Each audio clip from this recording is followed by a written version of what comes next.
Ce texte a été écrit il y a 500 ans par un ado, et aujourd'hui encore, c'est une référence philosophique et politique incontournable. Dans son discours sur la servitude volontaire, Étienne de la Boétie se demande pourquoi obéit-on ? Et son postulat est aussi simple que révolutionnaire. Ce n'est pas le maître qui use de stratagèmes pour dominer, c'est le peuple qui se dépossède lui-même de son pouvoir. Mais alors pourquoi acceptons-nous volontairement cette servitude ? Et comment peut-on faire pour retrouver notre liberté ? D'abord, un peu de contexte. Quand Étienne de la Boétie rédige ce texte entre ses 16 et 18 ans, il étudie le droit dans une période de révolte paysanne contre la gabelle, un impôt sur le sel devenu obligatoire. Dans un premier temps, ce texte d'une 50aine de pages n'est pas édité, mais il s'échange parfois sous le manteau en version manuscrite. La Boétie est devenu magistrat, et ce n'est qu'après sa mort, à 32 ans, que son ami, un certain Michel de Montaigne, fait connaître son œuvre, qu'on peut résumer en 3 points. La première raison de la servitude volontaire, c'est l'habitude. Parce que pour la Boétie, nous nous contentons de vivre comme nous sommes nés, tout simplement par habitude,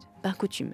Car si nous avons toujours connu la servitude, la soumission à une autorité, elles nous paraissent innées, naturelles, et non pas le fruit de constructions politiques ou sociales. C'est l'idée d'erreur fondamentale d'attribution. C'est-à-dire que les gens ont tendance à mettre sur le compte de leur nature des comportements, des pensées, des émotions, des performances, tous ces objets de la psychologie. Ils ont tendance à mettre ça sur le compte de leur nature, alors qu'on l'explique parfaitement par le rôle qu'ils doivent jouer. Le cas le plus typique est incontestablement celui des femmes. Cette erreur fondamentale d'attribution conduit les gens à ne plus ressentir ce qu'ils doivent faire comme étant une contrainte, mais comme étant leur nature. Les gens ne ressentent pas le malheur d'être esclaves. Le deuxième élément essentiel, c'est ce qu'on pourrait résumer par l'endormissement du peuple. À commencer par l'utilisation du divertissement, qui est pour la Boétie une très bonne manière pour un tyran d'endormir son peuple. Les théâtres, les jeux, les farces, les spectacles, les gladiateurs, les bêtes curieuses, les médailles, les tableaux et autres drogues de cette espèce étaient pour les peuples anciens les appâts de la servitude. La compensation de leur liberté ravie. Nous avons là encore quelque chose de très moderne. Ça veut dire que nos tyrans actuels, nos tyrans démocratiques, disons, nous rendent pleutres en nous donnant de la nourriture et des jeux. Ce matin, j'apprenais que 59 millions d'euros par jour sont dépensés dans les jeux. Maintenant, qu'est-ce qui est l'équivalent de la nourriture ? Moi, je dirais qu'aujourd'hui, on leur donne un rôle de consommateur. Et ce rôle de consommateur n'est pas fait pour les rendre particulièrement actifs dans l'analyse des situations. D'autant plus que pour la Boétie, le fait de désirer autre chose que la liberté rend la liberté inaccessible. Par exemple, je souhaite la liberté, mais je veux aussi la sécurité, le confort. Le capitalisme est un immense tyran qui fait naître en nous une quantité phénoménale de désirs, que nous prenons vite pour des besoins, par la force de l'habitude. Mais précisément en nous liant à tous ces désirs, en nous rendant dépendants d'eux et donc de lui, c'est la liberté même que nous lui abandonnons. C'est ça la grande leçon du texte. Et c'est très important. Mais c'est inéluctable. C'est l'idée qu'en croyant être libre, en croyant avoir le choix, on s'illusionne. On n'exerce pas réellement le pouvoir et donc nous ne sommes pas réellement libres. Enfin, un troisième élément, pour la Boétie, si nous nous soumettons volontairement, c'est que nous y avons un intérêt. On a quelque chose à gagner en jouant le jeu de la servitude, en abandonnant sa liberté. On a quelque chose à gagner, donc on va renoncer à quelque chose au profit de quelque chose d'autre.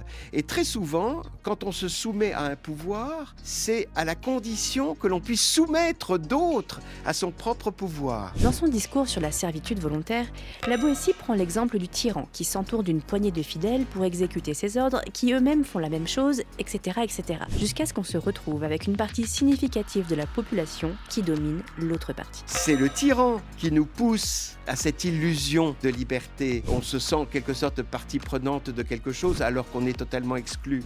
Et puis en même temps, c'est le tyran qui nous induit à croire à la culture d'un intérêt personnel, puisqu'il va lui-même nous donner une forme de compensation par rapport à ce que nous avons perdu en termes de liberté. Maintenant qu'on a dit tout ça, que faire pour ne plus s'asservir ?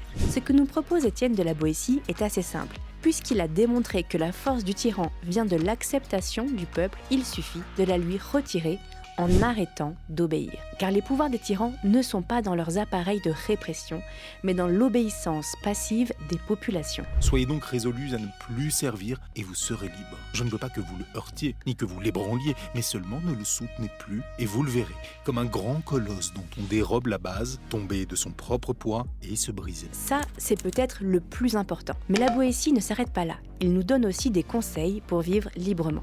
Il faut se reconnaître dans l'autre, pour tisser des liens d'amitié et non de domination. Enfin, pour la Boétie, la liberté n'existe que s'il y a égalité sociale. Cette liberté doit s'épanouir et elle ne peut s'épanouir que dans un contexte social d'égalité absolue entre les êtres. Et c'est ça que pointe d'abord la Boétie. Il est le premier à le faire. De manière tellement imbriquée entre l'égalité et la liberté que la première ne s'explique que par la seconde et vice-versa. Ça, c'est tout à fait nouveau. Si vous voulez en savoir plus sur la vie d'Étienne de la Boétie ou sur son œuvre, vous pouvez écouter une de ses émissions.